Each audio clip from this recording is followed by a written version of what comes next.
Hello and welcome back to another episode of On the Verge, your conservative podcast, your conservative voice of Southern Oregon. Nice to have everybody back with us tonight. Tonight we're not going to be that conservative. We're going to be speaking with a guest who is actually running for a position that is nonpartisan. So in a few minutes here we'll introduce him, but I wanted to just touch base on a couple of things first. We are your conservative voice of Southern Oregon. And as I say at the beginning of all my podcasts, we do support our local studio. In this particular instance tonight, Spider King Jake is putting this thing on, but also Little Mill Media with Justin. And if you don't like what we have to say on our podcast, by all means, please don't listen to us. Please go ahead and start your own podcast. These guys are more than happy to handle that for you, and they can do a great job. They've done a great job for us. And I think we're on episode, I don't know, we're probably around 58 episodes now, I think, or something like that. We are hitting right at 1 million people with our 90-day analytics, which is really nice, and we are growing. So please, if you do like us, you like what we have to say, like and follow us. We're on Apple Music, Amazon Music, Spotify, YouTube. Of course, we're also on Facebook. The Facebook app stays up, I think, for 30 days before it actually shuts off, but we will be permanently. You'll still see us on YouTube, and you can listen to us on whatever podcast form that you like to listen to. We have other things I'm going to touch base on tonight, plus our sponsors as well. But without further ado, I want to get into introducing our guest. I'm kind of excited to have him here tonight. And, we have an election cycle coming up in November, and there's a lot of people coming out of the woodworks to not only for city council, but other positions that are available. And tonight we have somebody that's with us that we feel is going to be a very strong city councilor, and he's introducing himself into the race, and that's Matt Kowal. Yep, Matt Kowal. Matt, introduce yourself and let us know a little bit about you. Yeah, so I moved here to Roseburg, Oregon in 2014. I'm in the banking world and moved from a larger city and had the opportunity a couple years ago to leave out of Roseburg, but I chose to stay here because it's a great place to raise my family, work, play, and everything like that. And I think with this race coming up, I threw my name in the hat because I think I can make a difference here. I've made a difference in my work environment, and I think I can make a work in the public environment too by throwing my name in the hat and do better for Roseburg. Yeah, well, thanks for joining us tonight. And I'll tell you, that's how it always starts. I mean, that's how I ended up in politics. I threw my name in the hat because I thought I could do a better job than the guy that was in the spot before me. And I guess some people think I have, maybe some people don't think so. But that's where it starts, and then it goes from there. I also have my co-host, always ever-present Trent, to introduce yourself. Hey everybody, Trent Drake. I'm still Trent Drake. I am the chair of the Douglas County Republican Central Committee, Virgil's campaign manager, and the behind-the-scenes guy that You're keeps an gonna eye out. tell everybody you're my bulldog or my hitman or Yeah, well, whatever it is the I was liberals call called you. the pit bull last time, and I was Pit one bull. of those little short-legged pit bulls. Bodyguard. Stocky, yeah. Yeah. Well, Trent does a great job behind the scenes. He's also, again, being the chair of the Central Committee for the Douglas County Republicans. It's nice to be able to pull together, on the same team. Again, tonight's nonpartisan, so we're not going to get into the partisan part of the position that Matt's running for, but it definitely, we lean conservative here. Also, there's a couple other things, and we'll touch base a little bit on this. I want to just do some housekeeping. I want to remind folks that when they're commenting on our YouTube, that your comments are there and your comments are never deleted. So whatever you say, you own it. If you say it and you don't like what you had to say, it's not coming down. It's you own it. It's on YouTube. You have to start the recording and then go into the recording, and while the recording is playing, you can see the comments that were made. And I've had some folks say that we're deleting comments. We don't really care. We're not going to delete your comments. If you want to make a complete horse's ass out of yourself on YouTube, then you get to own being a horse's ass. And I will just tell you, there are some comments that I hear. We're not your enemy. Because I'm conservative does not mean that I don't like liberal people. I don't run my life that way. I think everybody's created equal, and you're in the right to decide whether or not you're judged or not. And so if you want to say nasty things, then you own it, and it'll stay there, and people will read it from now until the cows come home, and that's fine. I'll say the same thing about Facebook. I do have a few folks that follow us on Facebook, and I have a few folks on Facebook that just don't have very many nice things to say. And I'll give you the same advice that my mom gave me. If you don't have anything nice to say, just keep your mouth shut. If you don't want to keep your mouth shut, that's fine. Keep commenting because you'll own that as well. Remember, when you put something on the internet, it's forever. That's right. It doesn't go away, so you don't want to put naked pictures of yourself up on the internet. I think it's That's right. it's bad governance, really. So I My try dad used to say, if you can't say it in front of your grandma, don't say it. yeah, and the Yeah. thing that goes on in the House in the Capitol is I think it might have been Greg Smith that said it, which ironically he's had some issues lately, but he said if you don't want to see it on the front page of the Oregonian, don't do it. Because that's kind of where right. it's kind of where we're at. So I'm not proud of everything I've done in my life, but you know what? I try. All right, with that, I want to go into a little bit of kind of where Matt's at and what I guess we kind of heard why you want to run for office, which I admire, and I was again the same as you. That's how I got into office. I I guess the first thing I'd ask you, Matt, is where do you see Roseburg now, in general, from 30,000 feet elevation, looking down? Roseburg has its problems, and it has. I'm sure that in my opinion, there's homeless issues, there's drug issues, there's parking issues. Um, as a counselor, you're one vote, and I can't remember if there's seven Yeah, or one out of 8. you're one of 8. Okay, One of 8. 9 counting the mayor, right? 9 counting the mayor, and Okay. the mayor does the tie break. Right. So you're one of 9 that vote, and of course, there's always the pressure of the right and the pressure of the left and what have you. How do you see yourself fitting in and working with, for instance, our new mayor to be Steve Lisley? Yeah, absolutely. So, got to remember, I'm running for Ward 3, which is Looking Glass down to the Laurelwood Market or Laurelwood neighborhood. And yes, I'm running in that district, but I also represent the entire city of Roseburg. We are in a position that I think we have to do it now to make things different. And that's why I'm running. Because we've got economic issues, we've got some political stuff out there, we've got the homelessness, but really my focus is going to be economic development. We've got a couple big players that want to invest in our downtown community. My office, when I first came to downtown, was in downtown. I loved it down there. I'd be able to go out on my lunch break and go walk around downtown, up and down the river there. But that's really what we got to focus on. Is we got to focus on our economic development, because as we bring new economic development into no matter what part of the city it is, whether it be on the west side of town, whether it be downtown, if we build it, we will be successful as a city, and people are going to want to come here to figure out why and what Roseburg is doing. Mm-hmm. So again, if we get some local businesses to continue to invest in our economy, we're going to be able to provide jobs. We're going to be able to provide housing. We're going to be able to provide tourism. All that type of stuff meshes together within the economy. And yes, we do have our homeless issue. We do have parking issue. But our number one focus really needs to be on economic development and making sure that we build it, because as you know, a lot of these homeless people that are out there, they don't like to be in front of everybody. They don't like to they like to conglomerate amongst themselves. Mm-hmm. But once you see normal, everyday people walking through this town, no matter where it's at, whether it's over on the west side, over by the mall area, if it's down here downtown, those people like to hide. So those guys are going to go away eventually. So what's the right way to deal with them? Build our economy and build business for them to say, hey, you know what? I don't want to go hang around that place because there's too many people there. You know, I've always been a firm believer in our economy and well, first off, there's a ton of reasons why we have a homeless problem. We did not have a homeless problem when I was a kid, but we also had jobs and we had housing and we had a number of other things. But I've always said, to fix the homeless issue, there's no silver bullet. There's a whole bunch of things that have to happen. Number one, they got to have a place to work. When we're losing businesses, and there's a lot of people out there that are one paycheck away from being homeless, and when you give the opportunity for people to work, and I'm not just talking about McDonald's or whatever, I'm talking about real legitimate businesses. You give people the opportunity to work, and then you have to build the house, right? They have to have housing. And I've often said this, and you're a banker, so you probably know, but the inventory on housing in Douglas County is low. Right. So the available housing is low. When that happens, the prices go up because it's supply and demand.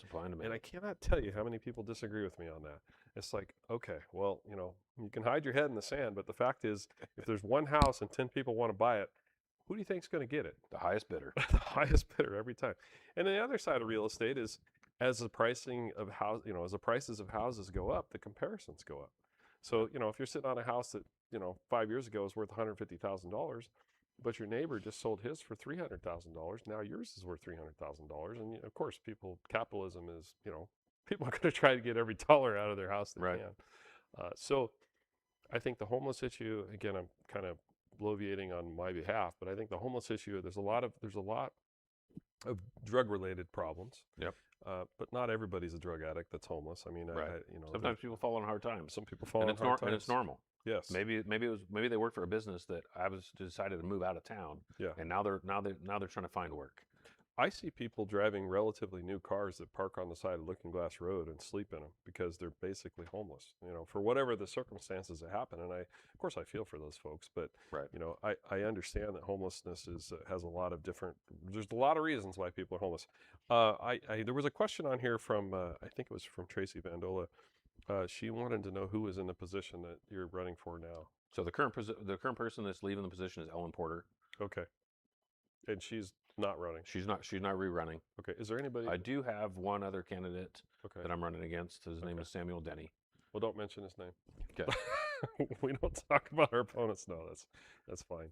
I've opened my podcast to people that are running for positions, and of course they have to ask me if they want to come on. And if we don't fundamentally support where you're at, it's difficult to put you on because we're going to ask questions that you're probably going to disagree with, right? I mean, not everybody agrees, but I'm not saying I wouldn't put somebody else on the show if they want to come on and talk about things. But frankly, there are some things that need to be addressed in the city.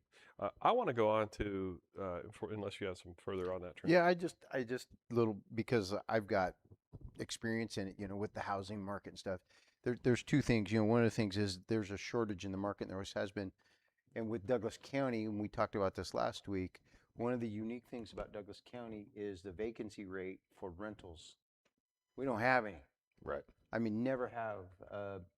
Over the last 25 years, extremely low vacancy rate. Yeah. It's unusual to see a rental sit empty for a period of time. So on top of that, now we have the other thing that plays into that is a fluctuating availability of money. Right. I was looking. My wife's a realtor. We were looking today. Mortgage rates went up today. Yeah. But they fluctuate with different bond markets and stuff. Sure. So they're going to do that. So that plays all into that. The available money for me, if it went up here, could put me out of the market. Yeah. So that's what's going on right now. Until we see some stability in the market for that, which is totally out of our control. Yeah, that's a federal issue. Yeah, we don't control that whatsoever. Right. We are in a weird bubble. Well, the other thing, and I guess I'll pick on bankers a little bit. Sure. The PMI is just, most people who've never either bought a house or haven't, or, maybe the first time, they don't even know what PMI is, right? Right. Mortgage insurance is not something that helps you stay in your house if you don't make your payment. It protects the bank. Right. And as I recall, and I don't know what it is today, I haven't bought a house in a while. It used to be you had to give 20% down, I think. 20% down. To get past the PMI. And PMI is 10% of whatever the mortgage was, as I recall, right? Right. Yeah. It's around that. So you have a $300,000 mortgage, you're paying $300 a month to keep the bank from going from, it's just, it's crazy. And so I can see where people, the average house price right now, your wife would probably know better than I do, but the average price of a house in Douglas County is crazy. Yeah.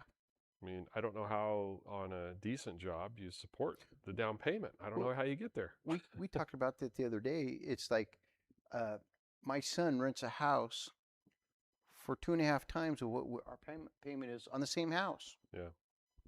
Just the rent, and she was calculating a payment for somebody yesterday off of a $400,000 home with, I think they had the minimum down payment was a little under $18,000. That's not very much on a $400,000. No, the payment was $3,600 a month, principal and interest. Right. Yeah. That don't count taxes, insurance, which is another $200 to $400 a month. Yeah. And PMI. PMI, which is interesting. I actually know some guys in that world down in LA. PMI was actually a company. Right. Oh, really? Yeah, and it's pretty interesting. They went through some tough time. They almost. Well, my point in bringing up the PMI thing is, there are people, and I have competitive podcasts that are more on the liberal side that will complain about things like the price of housing, right, and the cost of housing, and how we need to lower it. They'd like to force people into selling their houses for less, so that make them more affordable. But they don't consider things like PMI and other issues. I mean, if you have a lot of money, you can buy your points down too, right? I mean, Right. you can buy a half point down or whatever, and it'll lower your payment by a fair amount. But all of those things, if you never bought a house or you don't know the market, and I've bought several houses, and so far, knock on wood, I haven't lost any money on any of them yet. But I will never own another rental. I had several of them when I went into the legislature, and now I know why people are selling the rentals, because our Oregon legislature is not user friendly for landlords. Right. They'd rather see us all gone. And anyway, so that's why. Okay, I want to talk about downtown parking. Steve had a lot to say about this last week, and let me give you my opinion on downtown parking first, and then Okay. you can tell me where you land on it. My opinion on the downtown parking, the whole entire ACE parking thing, I think is just a big. I won't say on. Yeah, it's a shit show. I hate it. I hate what's going on. I hate the fact that the city spends $300,000 now, probably more than that, a year, and that ACE. Today, I was downtown this morning. I met with a friend of mine and talked about a business project they're working on. And I watched, as I'm going out to get in my car, the ACE parking guy is slowly cruising by, looking for violations. Now, there's nobody downtown, right? But he's looking to give somebody a ticket. And I think it's citizen harassment. I hate the way that that's handled. I get it. The parking's an issue. I will tell you that my opinion I gave to Steve was spend that $300,000 on security guards and make the downtown parking lot that's built that nobody uses because they are afraid that somebody's going to break into their car. Make it safe and secure. I think people will park in it. Yeah, no, I agree with you 100%, Virgil, on that. Because again, people are afraid to utilize downtown because they're afraid of those tickets. And what it's doing is it's hurting those downtown businesses Yes. because people aren't going to shop. Nobody's going to eat. My wife was there a few weeks ago and she's getting her hair done. How long does it take for a female nowadays, or even a man, to get their hair cut? Sometimes, depending on what you're doing with it, Yeah. is 2 to 3 hours. Yes. And if they have a 2-hour time limit, they're running with hair curlers and they're running with everything out there, and they're chasing out to their car, and they're making sure they're moving their vehicle Yeah. to a different spot, so they're not going to get that ticket. Yeah. So you're exactly right. If we secure that parking garage, which is not being utilized right now, except for, I think on the top level there's some monthly parking permits that are issued out there. Yeah. But let's make those first 2 floors accessible to every single person to be able to park and make sure it's secure. And even a security guard walking around to those parking spots that aren't that are alongside the road, that could be like money in the bank to the city of Roseburg, which could be utilized for other needs that's happening. So $300,000, how many people can you're talking about wages. If you paid them $60,000 a year, that's good money in Douglas County. Yeah.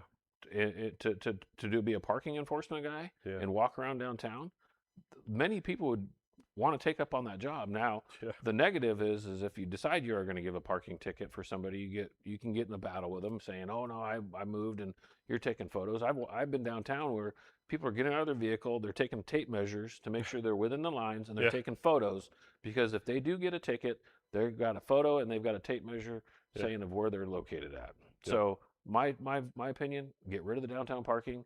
Let people come, let people shop, let people eat, let people do business in our downtown Right. core. Well, what's going to couldn't happen agree more. too is they're getting ready. They're really working hard on developing the Payless and the old Safeway lot. Yeah. Which is going to create a completely another flow Yeah. of auto traffic. Where are you going to put it? Well, yeah, it's counterproductive to the goal. The goal should Right. be to bring business downtown. Right. And Right. again, I'm your state rep. I'm not running for city council, so I should be Matt. You're the one that needs to be Yeah. talking about this. But okay, so let's say you get elected. I'm Yeah. sure you will. You have my support, of course.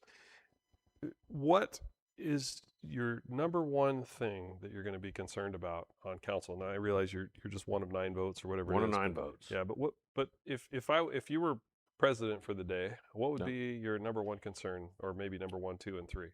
I think number one is listen to the people that we're working for. The number one person we're working for is you guys in our community, our citizens, and let's hear those people. And when we listen to you, make sure that we're coming back to you with some type of solution. I've always lived this in the business world, that I have a sundown rule. Mhm. If you call me at 5 o'clock or 8 o'clock in the morning and you tell me you have a problem, I'm going to call you back by 5 o'clock that night. I may have a solution for you, and I may not have a solution for you, but at least I'm communicating with you, being Sure. very transparent. Right. Say, hey, you know what? I'm sorry today. I've tried the best for the last 8 hours to do what I needed to do for you. Can you give me till tomorrow? Transparency with our citizens Mhm. of Roseburg. Go ahead. No, go ahead. Number two is transparency with businesses, economic development. There's a lot of things that we can be doing. I've got a good friend of mine that was trying to do some building projects here in the city limits of Roseburg, and there was so much red tape through the planning department. We need communication between all departments to figure out, again, how do we support the citizens of Roseburg? The citizens are the people that run the day to day. They earn the money here. They play here, spend their money here. Yeah. They invite their family and friends here, and they want to show them a good time. Like I told you earlier, I had the opportunity to leave Roseburg, but I stayed here in Roseburg because I love it here. Oh yeah. I don't just like it; I love it here. It's a great. great community It is. that's centrally located, and there's so much to do here in Roseburg.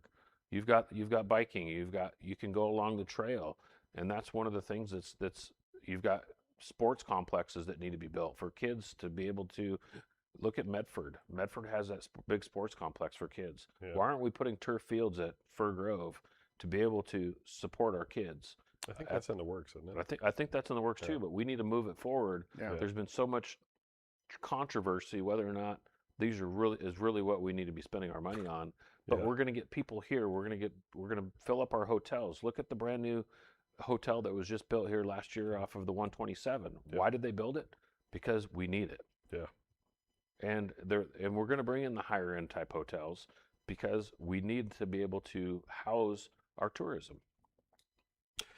I think often, and I mentioned this same comment to Steve when he was on last week, but I look at different cities locally, Sutherland, Winston, even Canyonville, Riddle, not so much Riddle, but and Roseburg, and I compare what I see happening in Sutherland, which I think Sutherland is a shining example of how to do it, right? I mean, Sutherland, they've got the Blackberry Festival, they've got the music off Central, and they have the Throwdown, and something else. I know I'm missing it, but it seems like their city is thriving.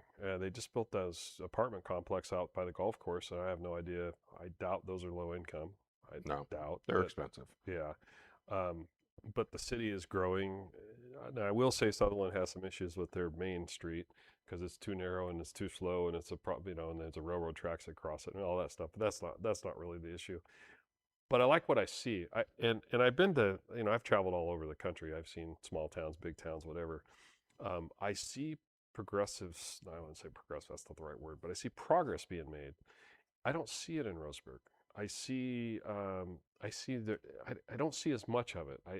We have the farmers market, and we have music on the half shell.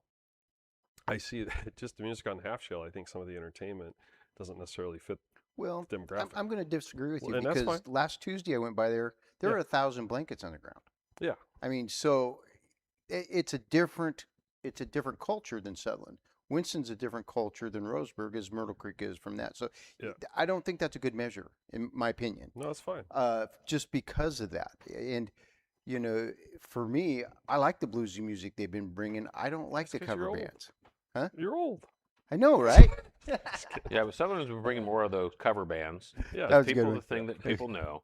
Yeah. Where Roseburg, because tonight's music on the half shell. Yeah. Yeah. And you've got March 4th coming in tonight, which is a upbeat kind of thing. So it doesn't fit every single person, but I think Yeah. that's what's great about our community. Yeah. Is there's a spot every day of the week that if you want to listen to live music, you can go listen to live music. Tuesdays here in Roseburg, Thursdays up in Sutherland, Fridays in Winston, That's and you've true. got something out down there in Myrtle Yeah. Creek too.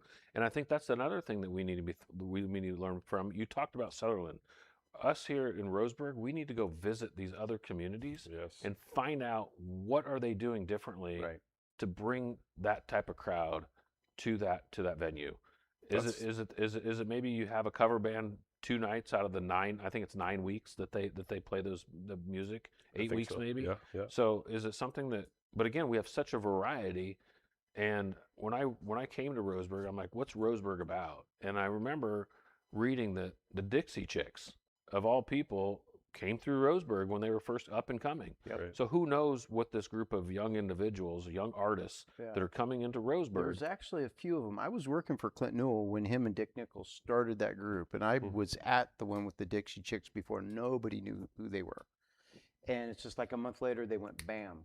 Yeah. And then the guy that started Austin City Limits, Delbert McClinton, same thing. Nobody knew who he was. He played here. A couple months later, Austin City Limits comes on.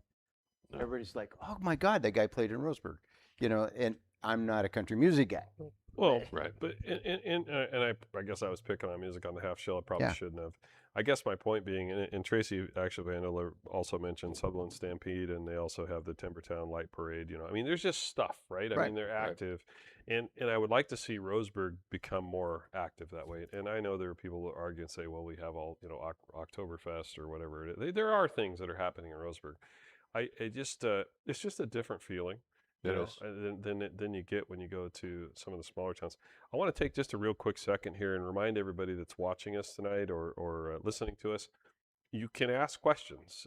Matt's here. I don't know. He may answer your questions. I guess that'd be up to Matt. But this is the time, and you can ask us on YouTube. I think Trent's watching YouTube, Yeah. and I'm trying to watch Facebook. If you see me looking down at my phone, that's why. So now, if you do have a question for Matt, now's a good time to ask it.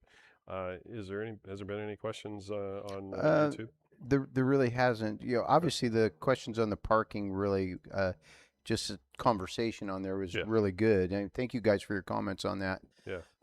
And I think everybody feels the same way that all of us do, that it's really underserved, and I think that's what we're seeing and that's what you would bring to the city council, in my opinion. You'd bring a fresh idea to better serve and uplift the community in that manner, because there's a lot of stuff going on in the city council, in my opinion, that doesn't do any good for the community. It's just Right. So personal what we need to rhetoric. do is we need to bring people together. Yeah. Yes. We need to make sure that. I was watching the city council meeting last night, and there was many people saying, "Well, we want answers right now. We want answers tonight." Well, you know what? There's not going to be a decision made right then and there. Yeah. You've got to give the city council the opportunity to research it and get back to you with an answer. But what we need as city council people is give that to the residents, give that to the businesses. Say, hey, we're going to give a service level agreement. Yeah. We will, within certain many days, get back to you. And if we don't, then shame on us. Right. Which leads me to a question. Well, first off, Ashley Roachcliffe, is it county planning? I'm not sure what that question is. Maybe Ashley, you could explain that a little better. I didn't ask you about your qualifications, Sure. so I'm going to ask. So I've got a huge. So I've been in the banking financial industry for a little over 25 years. I do have my MBA from the University of Phoenix. I did go back to school a little bit later because, like I said, I have 3 kids. My oldest was struggling in school, and I decided, you know what? What's the better way than to show by example and go back to school and got my MBA. I've also gone to executive banking school, so I bring a financial aspect of it. I can look at financials. I can look at that type of piece of it. I've got an economic degree, so economic development is really where I'm at. Currently, I sit as the board chair for Mercy Foundation. I was past chair for economic development, the UMCO Economic Development Partnership. That's right. Just recently, and we've just gone through a leadership change there. But what we need to do is, like I said, residents and those businesses that operate here in Douglas County are the backbone of our society. And you've got to be able to provide jobs for residents to be here, and you've got to be able to provide residents the same way to be able to fulfill those jobs. And we're not going to attract I know we had a Dell computer here one time, and it sounds like to me is that this, and I don't know this, but I think the county or city gave them a stipend to come here, and then as soon as that stipend ran out, boom, they're out of town. So it's what type of businesses do we want Hmm. in Douglas County? We need those service businesses. We Yeah. need those tourism hospitality businesses. We've got the lovely Umpqua on here. Why hasn't somebody started a river rafting guide on the Umpqua River? I know there's a few people out there that go do it on a daily basis, but why aren't we showing these people when they're here visiting us? Why aren't we showing them what beautiful country we live in? You know, it's interesting you bring that up. There was some, I don't remember who I was talking to about it last week. I think it was, maybe it was you, Trent. I don't remember. But we used to have a whitewater rapids race Yeah. that was up the Umpqua, and it brought a lot of people to the community. And I think insurance might have killed it. I don't know. But, Right. and it brings me to another thing. I had a thought. So, Mayor of Winston, great lady, Knudsen, she called me one day and she goes, "Hey, can we meet?" So we met, and down at Carlos's, and she said, "What can we do to Winston to make it, I don't remember exactly the word she used, but to draw people here?" And I said, "Well, you're sitting here, you are the gateway to Coos Bay, which is the gateway to the Pacific Ocean. The other end of town is the gateway to Crater Lake. I mean, you have all this opportunity right at the entrances of the city to say, hey, you need to come here, check this out." And then I would blow it up on everything, on Right. Facebook, and I think Roseburg has that opportunity too. And, you don't really see in Roseburg, unless I'm totally just too used to it and don't see it. Roseburg is really the gateway to Crater Lake and Diamond Lake and the North Umpqua. It is, and if you realize that we're 6 hours from Seattle, Yeah. we're 6 hours to San Francisco. You get a family to come here, and you get them to stop here in Roseburg. That's the other thing that we got to think about. Okay, like I said, I spoke on the kids a little bit, having something, sports activities and that type of thing for them to do. But we also need some activities on the waterfront.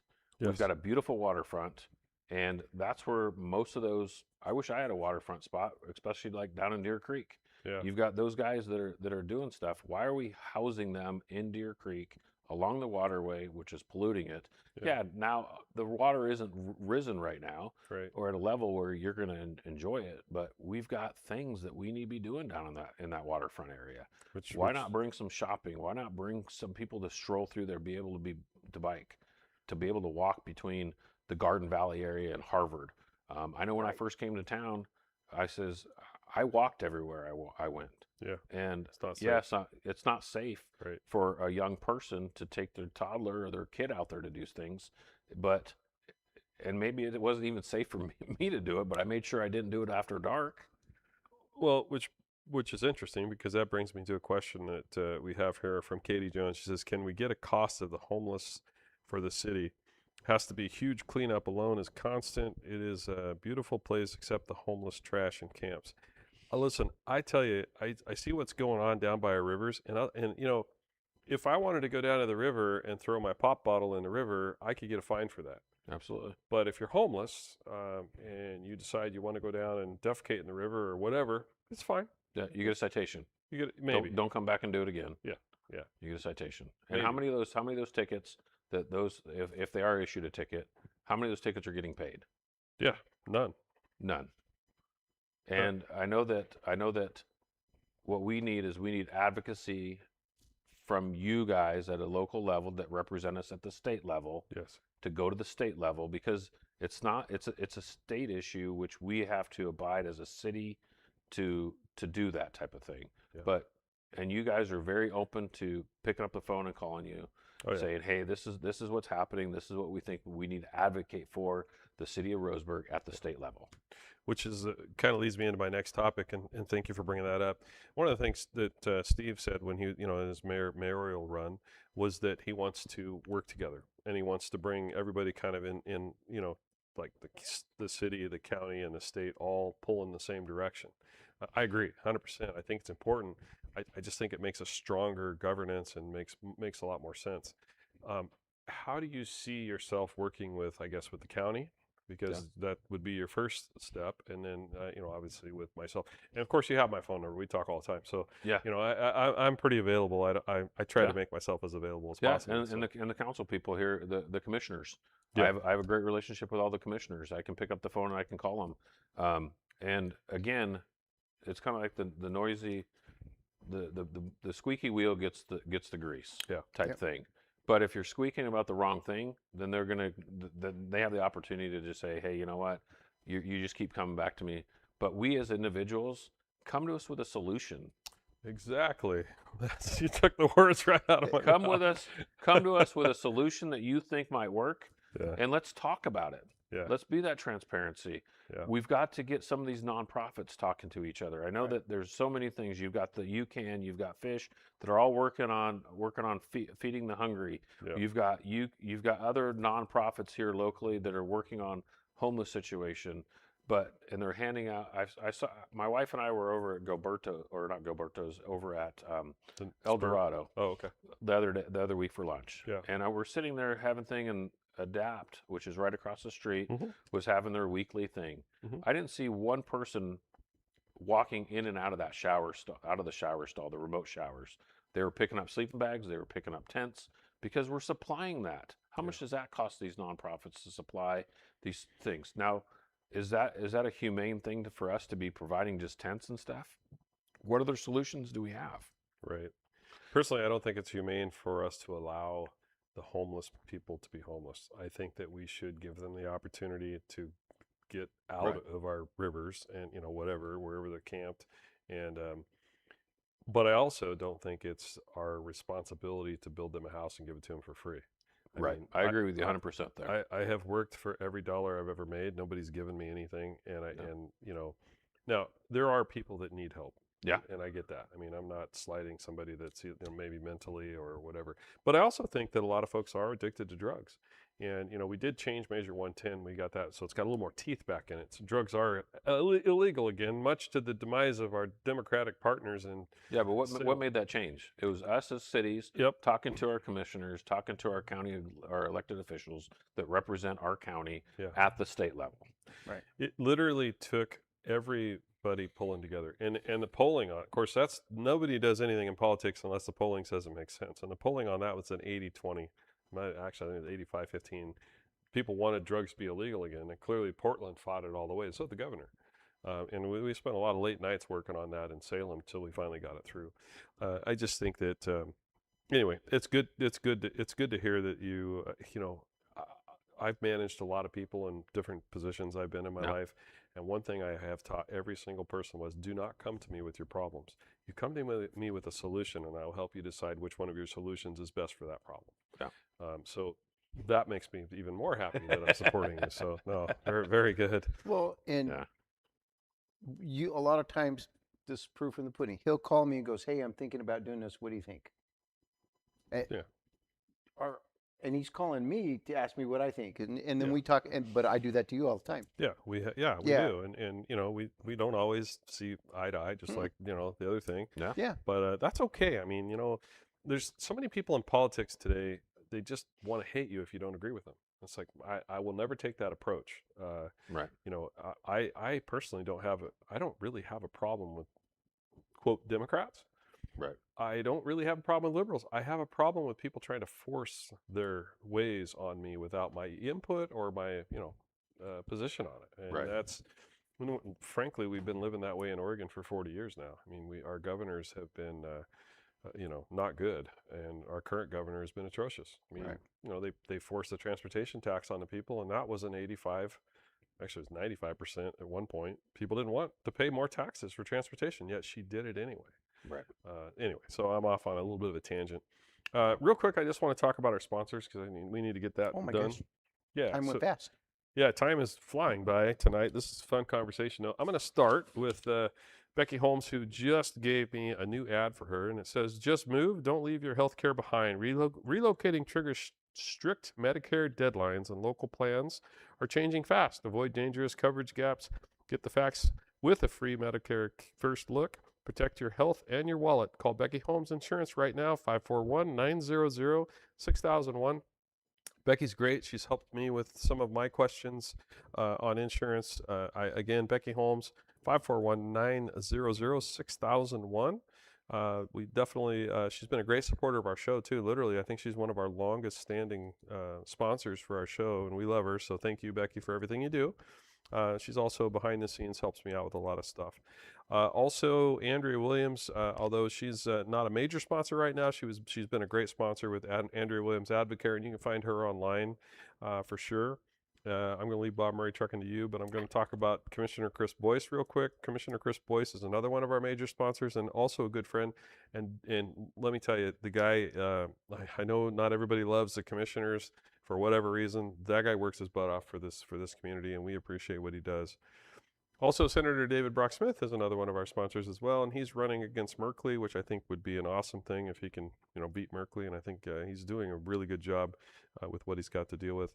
And Trent, I'm going to let you also do Looking Glass, but I'm going to tell you real quick: Okay. Twin Peaks Off Road, my company. Of course, we're a sponsor as well. And if you need anything done with your 4x4, we are your people. We can handle that. Little Mill Media, who puts on this show, and now Spider King Studios, who also puts on the show. And Jake's here with us tonight, and he is the guy behind the scenes, making us all look good, make Trent look tall, make me look skinny. So thank you guys for doing that. And with that, let's talk about Bob Murray. Well, I would say really quick, just so you know, Matt, you're probably going to have to buy a Jeep now that you're hanging out with us. Oh, yeah, I Yeah. forgot. Yeah, Yes. that's- Jake, just go buy a Jeep. Just get it over Yeah. with. That's what happens. Bob Murray Trucking, what can we say? Guy has just been he's a stalwart in the community. Yeah. And I've been saying this. He's been down on, I believe, on the Counsil fire as of late when I talked to him a week ago. I'm not real sure. But I don't know if he's back or not. I hadn't heard him. But they move over 1 million pounds of earth products a day.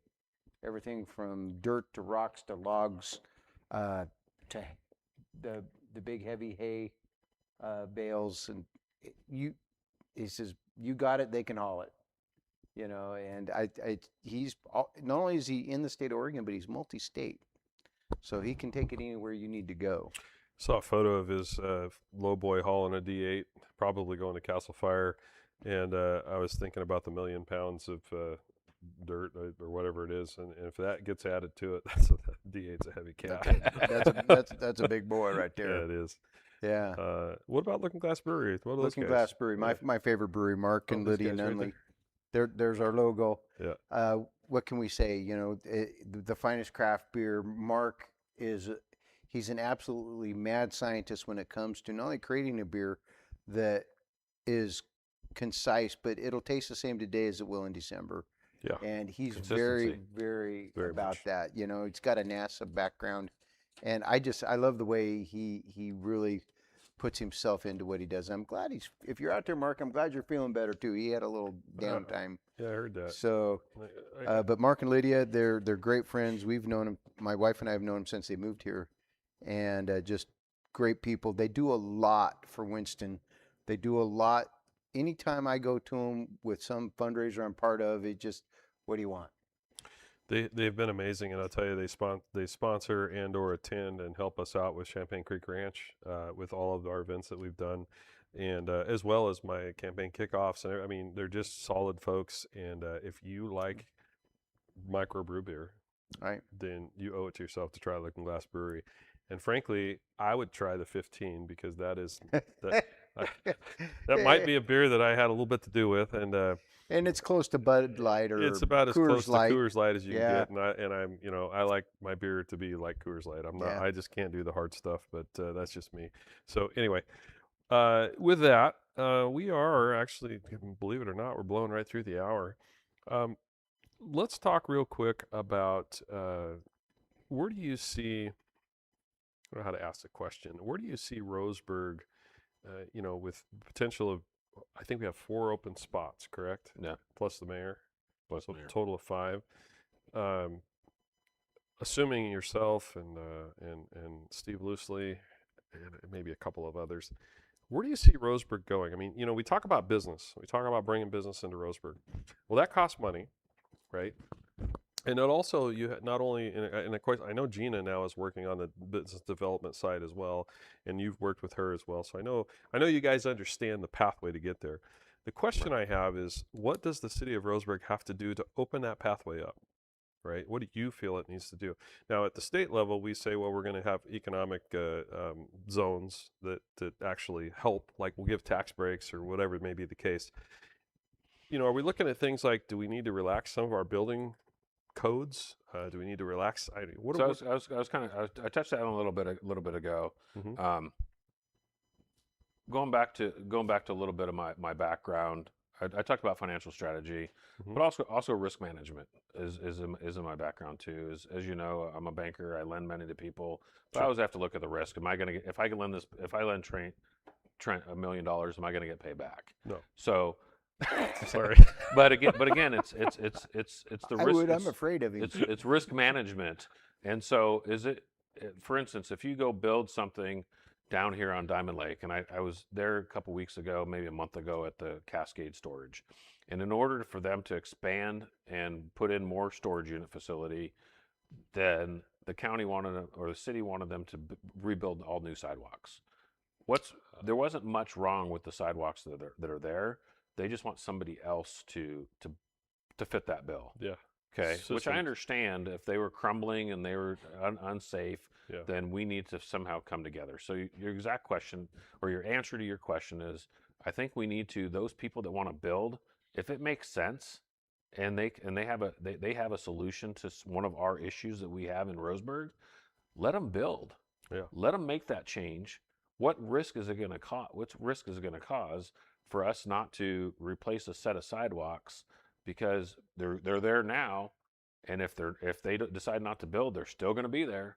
Right. But why not open up some of those with the city planning department?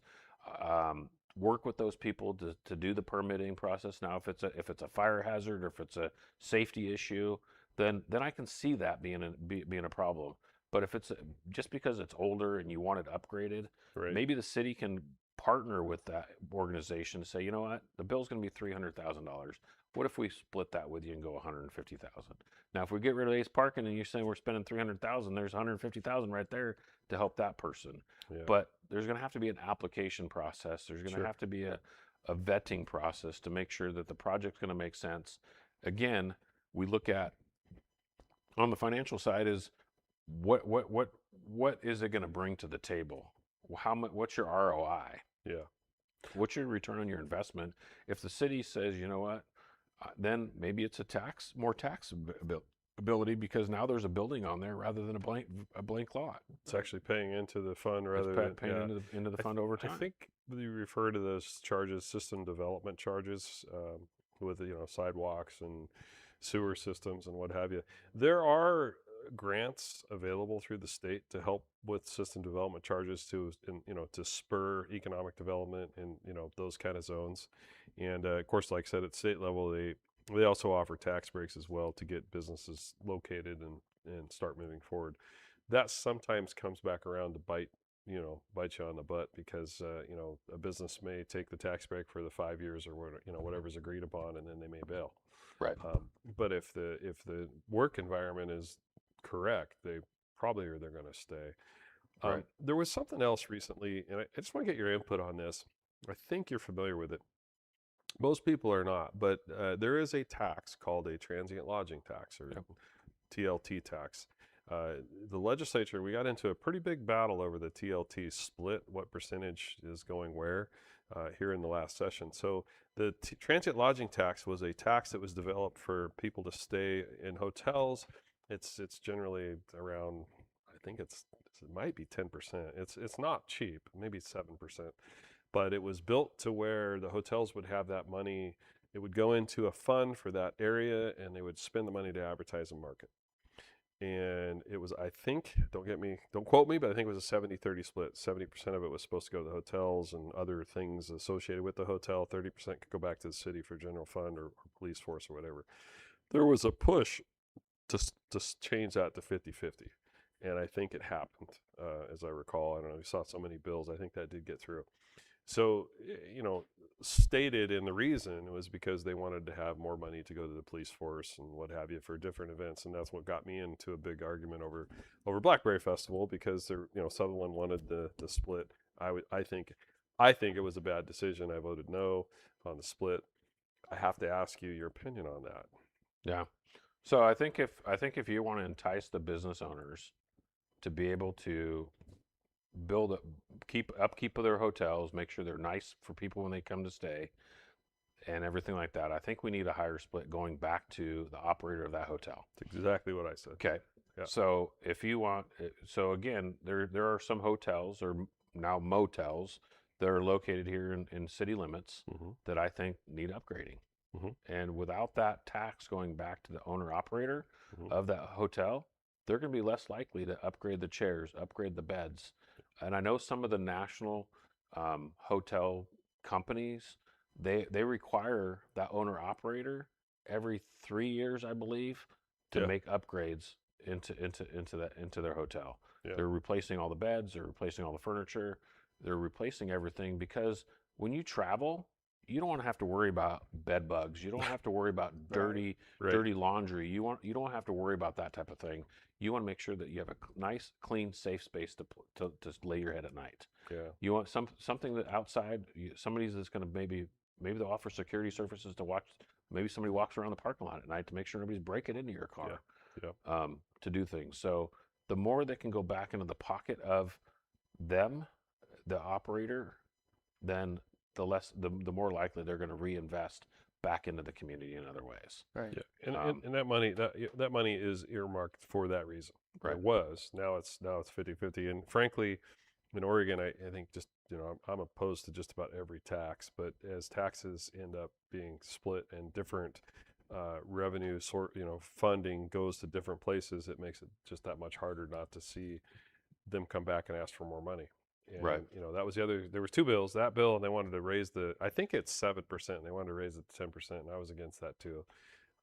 Unfortunately, in the House right now, we're in the super minority, which means that the Democrats can pass a tax increase, and Right. and they do, and they did, and God help us if we go through another 4 years. I don't know how we come out on the other side of that. Yeah. But anyway, Right. that's for another night. But I do have to say that the police force that is an important aspect of our economy because Yeah. again, when people come here to visit, they want to make sure that it's a safe spot. Yeah. So I support the blue 100%. Yeah. The blue is the one that's going to protect us in everyday day-to-day activities to make sure that we are in a safe environment, making sure that the things are being handled appropriately.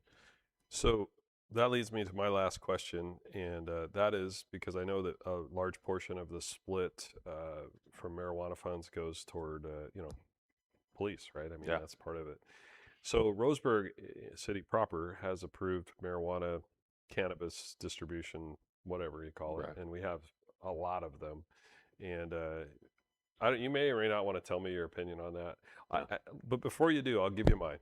Okay. That way I'll cover for you. You know, I am not a marijuana guy, right? It's not my thing. I grew up knowing that it wasn't something that we should be doing. But I have come to the conclusion in Oregon that it is a legal business that this state decided was legal, and they should be treated with respect like a legal business. And in Oregon, frankly, we tax the holy hell out of it. We make it so hard to be in business as a cannabis distributor, for that matter, a cannabis supplier. We make it so hard for them to be in business that it makes the black market more desirable. And then you have the cartel coming in, and they're selling stuff way cheaper and lots more volume because they're not managed by our state. Our state, I think, does a horrible job with management of cannabis in general. Right. But Winston just approved it, so we got our first, I think it's a Red Barn in Winston. Again, I'm not an advocate for marijuana. I'm definitely not an advocate for marijuana to our kids, but it's a legitimate business. Absolutely. And, anyway, I just kind of want to get your feeling on it. Yeah. So I'm not a marijuana guy either. I know there's medical purposes for it. I know that there's reasons that just like taking an Advil for some people or there's other avenues that they can take it because it's a natural herbal that people say it's grown out in the woods, grown naturally and stuff like that. Yeah. But again, as long as the individuals are going by the rules and regulations set by the enforcement, either the city, the county, whatever the town that they are in, Yeah. then more power to them because that's more tax base Yeah. for the city itself to be Yeah. able to do things other than doing it. So Yeah. you like you said, the black market. The drugs that you're getting on the black market, it's not the marijuana, it's the fentanyl, it's the methamphetamines, it's the other stuff that is a little bit harder. But the Yeah. reason those people are doing it is because it's not legalized. and it's the same way like in the banking world. The federal government does not recognize it as a legal thing, Right. and that's why it's very hard to get a bank account that's going to process the funds from cannabis or from any kind of drug stuff. Yeah. But there are people out there. There are some credit unions that I know of that are doing it, but the red tape that they're going through, because it's an all cash business. It's an all cash. It's another business, way yeah. to launder money. Yeah. So if you want to be able to control something, have a way to process those funds and base your. And I know, and I think this is true. You may know from a state level more than I do, but I think there's audits, there's checks and balances. Oh, I think I went into one of the businesses just to check it out one time, just to see what. And there's cameras everywhere. you didn't inhale. I didn't inhale. But he went and had a pizza. Yeah. So Yeah. so yes, you're correct. In the cannabis industry, they have to have 24/7 surveillance going on, which is interesting. And we're not going to even touch on flock cameras tonight. But if Right. you go into a cannabis dealer, and definitely if you go into a cannabis manufacturer, which I visited several of them now on the West Coast, they have to have cameras on 24/7, and the OLCC has to be able to monitor them at any given time without them knowing it. And they Right. also have spot inspections. I mean, it is and I even talked to a manufacturer in Grants Pass. They give us a tour of their factory, and I'm like, with all the regulations, I don't understand how you guys can make this thing profitable. And they basically said, we're barely profitable. It's not, people say, oh, marijuana, they're making money hand over fist. Well, they are on the black market because they can. But when the state's controlling it, just as they do everything else, there's so much red tape and BS. Right. It just kills the whole thing. You have a comment on that? I got one last topic I want to hit. No, go ahead. I'm th- just listening. This is totally out of the blue, but I'm going to hit you with it anyway because you probably were aware of it. But Oregon, in our last session, we passed a bill that put a rate cap on loans. It's like the loan shark guys and stuff of 36%, which we already kind of had that, right? But there was a way around it. They could go through federal banks that weren't Oregon banks, and they could get to whatever they wanted, 100%, 200% interest rates, or whatever may be the case. Now, I realize the numbers sound scary, but we're talking about loans that are $700. yeah, they're small loans, and they don't charge fees on those. And when we were hearing it in committee, the banks were coming in saying, you're going to eliminate an ability for somebody to, if they need to pay their rent or they need to pay wages or whatever, not wages, but food for that month, and they're $300 or $400 short, we aren't going to give them that money anymore because you've rate capped us right out of the market. And these other guys are going to go in at 36%, but they're going to charge fees, and ultimately it's probably going to end up the same amount or worse. Yeah, Right. It became worse. Yeah, and Right. and I think it's actually I'm pretty sure it's being challenged in the Supreme Court right now about the rate cap because it's federal, and Right. they're trying to rate cap them. Are you familiar with it at all? I am familiar with it. So Okay. look back in 2008, 2009, when you had mortgage in the mortgage industry, for instance, where they were loaning 125% of home values. Yeah. And it was to the point where you're betting on the appreciation of that asset. Correct. But then again, look at the way at then a point in time, all of a sudden the housing market collapsed. Now all of a sudden you've got excess inventory, lower pricing, Yeah. and somebody owes more than what they can sell their house for to get out of it. So that's the same type of thing. Now, I'll be honest with you, when I was 19, 20 years old, I used those places at times because I was getting from paycheck to paycheck to get to that next paycheck. Yeah. Because I didn't know about the other resources. You've got food banks that will be able to provide you food. You've got assistance from different churches. You've got assistance from different entities, but people are all doing things differently. And that's what I'm saying about the collaboration of bringing some of those people together to let people know where they can go for assistance. We've got so many good nonprofits in this community that we need to advertise for those nonprofits of, hey, you know what, you need a tank of gas to get to work. I'm glad you're going to work today. Here's a $20 gift. Here's a $20 card. Yeah. For gas. It can only be used at gas. It's kind of like my I have a corporate credit card. I can't go use it at Seven Feathers and get money out of an ATM to go gamble with, Right. because there's restrictions. There are a way to restrict plastic for you not to be able to spend it on that. Yeah. And so, again, it's they're like you said, loan sharks. They're taking advantage of individuals. So I agree with a rate cap of some point. Yeah. Um, Well, we've had one. Yeah. Oregon has one in place. The federal banks Yeah. are getting around it. So, Yeah. I don't know. We'll see where the lawsuit Yeah. goes. I actually used it when I first started my company. Yeah. I had an assistant, and her payday was different than when I got paid on premiums sold. So I go down, I get a $750 check. It cost me $50. And somebody said, "Well, that's not very good money." It was a tax write-off. I actually had a business plan and used it for what it was supposed.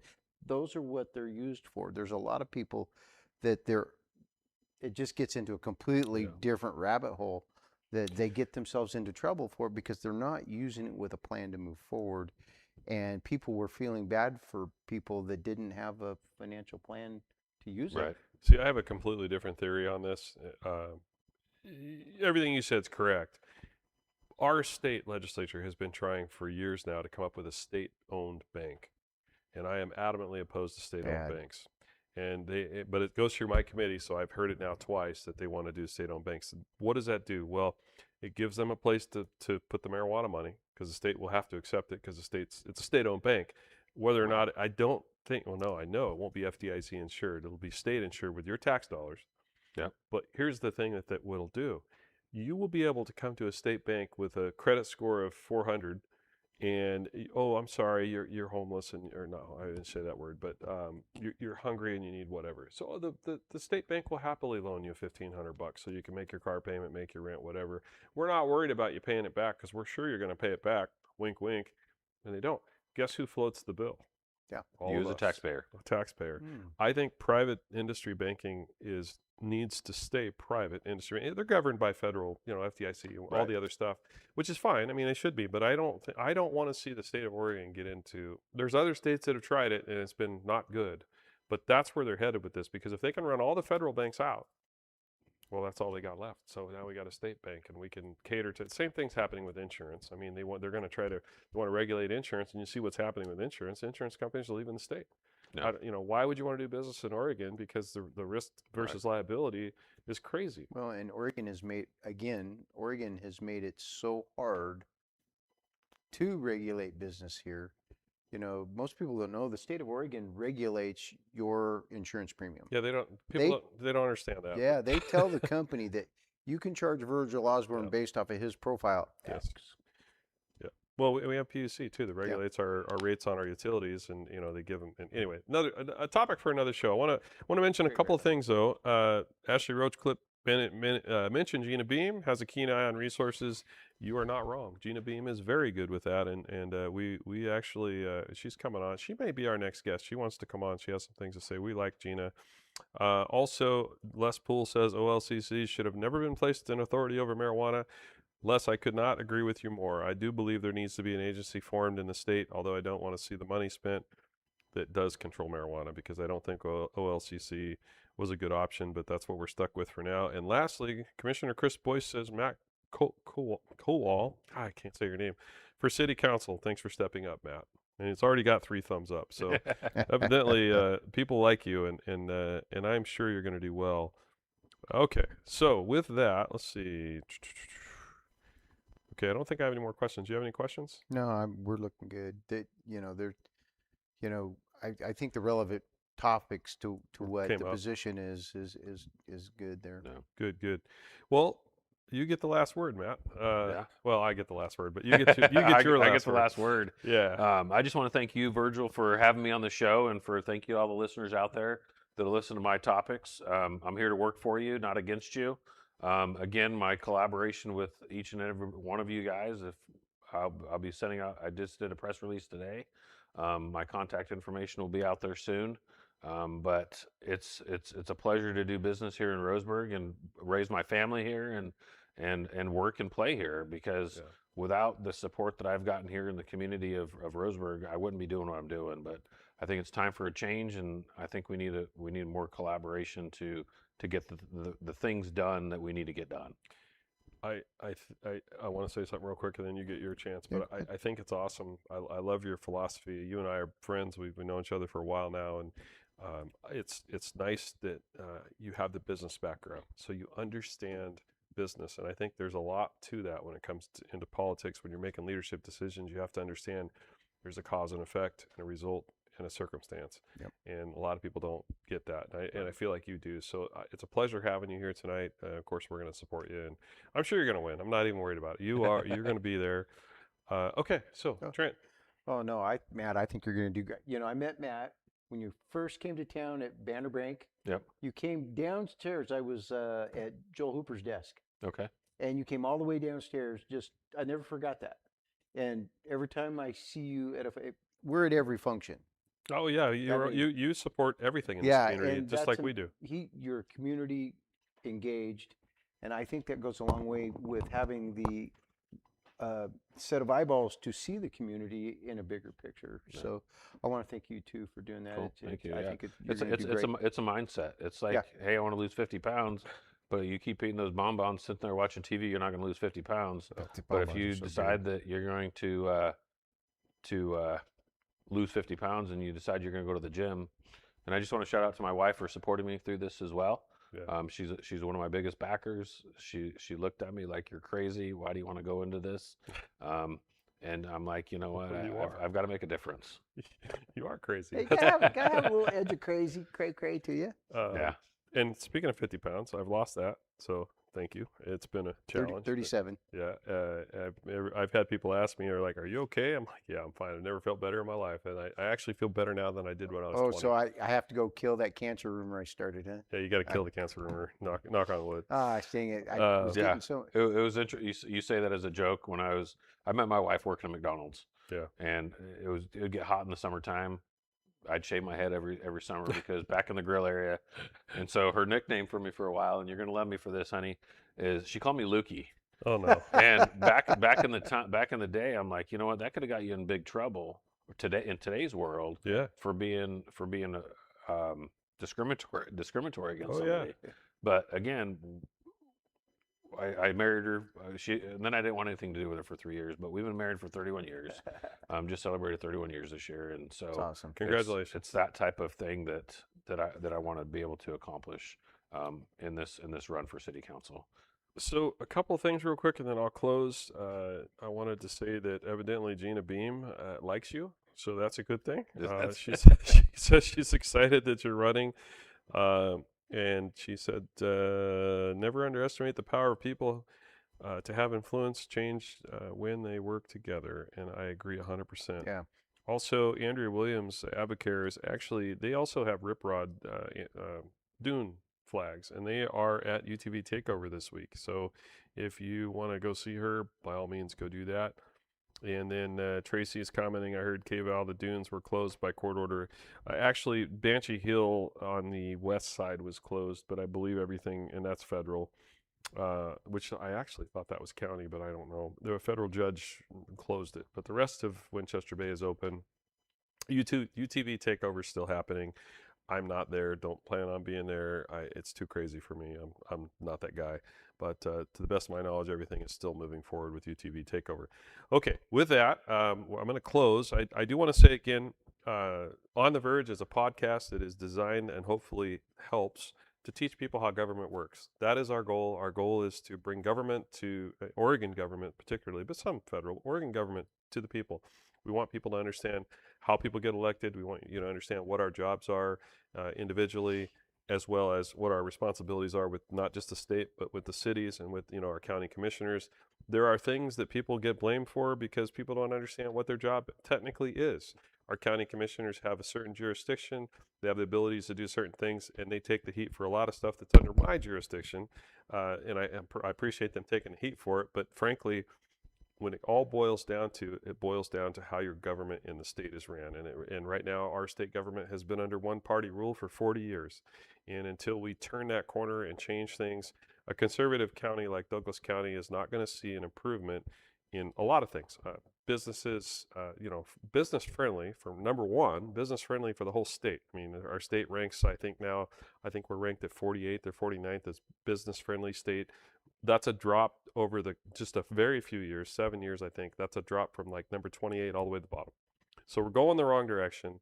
Nobody's turning that corner that has any kind of control, which would be not just our governor, but our legislature. I'm hoping for great things to happen coming up this next term.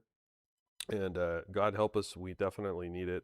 And so, anyway, with that said, we're also a conservative podcast. We appreciate everybody here. We're not judging people that aren't conservative, and I know I have a fair amount of folks, particularly on the other side of the aisle, that listen to my podcast, because I often listen to their podcasts and they often comment on my podcast, which it makes me happy. I smile every time I see it. I also have my group of people that really love me, and I have my group of people that really hate me, and I'm okay with both of them as well, with the exception of one or two on the hater side that seem to think that they sit home and they're keyboard warriors. I think that's my famous call out for them. You can be a keyboard warrior. You can say what you want. I'm okay with that. Warrior. I thought you said coward. Never mind. I no, didn't say that. Well, I'll be- Sorry, I said the quiet part out loud. and I don't want to dox anybody like Will, but Oh! I didn't say a last name. No. But keyboard warriors are great, and we read it all. So don't think that Yeah. we ignore it, right? Yeah. We read it. We don't comment on it, because if you're saying things that are just ridiculous, why would I respond? But I listen to it, and I know, and I also listen to both sides. So, and I'm very transparent, always will be. This show is for that reason. Okay, with that, I do want to say again, thank you for everybody that's watching us and followed us. We are on Apple Music, Amazon Music, Spotify, YouTube, particularly Facebook as well, which you're probably watching us on tonight if you're not watching us on YouTube. Please like and follow us. Our number of followers has grown. As we continue to grow, our message gets farther out there. Google Analytics put us in a spot where we can actually touch more people. Am I missing something? No, I was just answering the question. Oh, and our intention here again is to be transparent and to put the word out. So thank you all for following us. Thank you for watching us tonight. And we are always available. I am always available for questions. You don't have to wait till the next podcast. If you have a question, you can email me, you can text me, you can call me. My chief of staff is happy to take phone calls sometimes, but anyway, that's fine, as well as emails, and we get a lot of them. And we appreciate everybody that has interest in politics. And Matt, thank you tonight for coming on. Yeah, thank you. Thank you for being interested in politics and stepping up. Yeah. Because I know you will, and I don't worry about you one bit. I think you will be an amazing addition to the city council, and frankly, your predecessor needs to go back to wherever it is. You're good. You need to be that person. So thank you again. Trent, I'm going to close if we're good for now. I just want to say thanks, everybody. Go ahead. We had a lot of great comments and stuff, a lot of vigorous talk. Yeah. So great night. It's been a great night. Yeah. All right. With that said, everybody have a great rest of your week, and we'll see you here next Tuesday. I don't know who the guest is going to be just yet, but if you're interested in our podcast, actually, you can contact me and we'll put you on the podcast. Yeah. So have a great night. Thank All you. right. See you Thank guys. See ya.